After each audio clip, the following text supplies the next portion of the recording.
bintang warna merah, ya. Ada yang ingin lihat benderanya? Boleh? Mau lihat? Oke, baik. Saya tunjukkan bahwa bendera ini sudah sah, ya. Bendera ini sudah sah dan sudah menjadi bendera lokal di Aceh dalam bingkai negara Indonesia.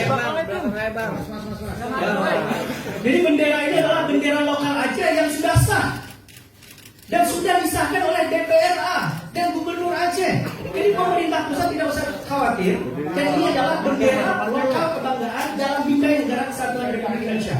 Dan yang menariknya saudara-saudara sekalian, bahwa saya sampaikan pemerintah pusat sudah memberikan sinyal lampu hijau untuk mendukung dan memberikan persetujuan terhadap bendera ini. Jadi bendera ini tidak usah dikhawatirkan lagi. Buat teman-teman mungkin ada yang belum setuju, tapi saya ingin katakan bahwa bendera ini ada sinyal dari pemerintah pusat, ya. Oh ya, silakan.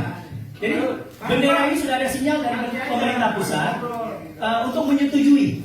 Nah, kita dari senator, ya, dari anggota DPD maupun DPR RI sedang melakukan negosiasi agar segera disahkan, diresmikan menjadi bendera lokal. Tapi bendera merah putih tetap menjadi bendera kebanggaan, bendera kebangsaan, karena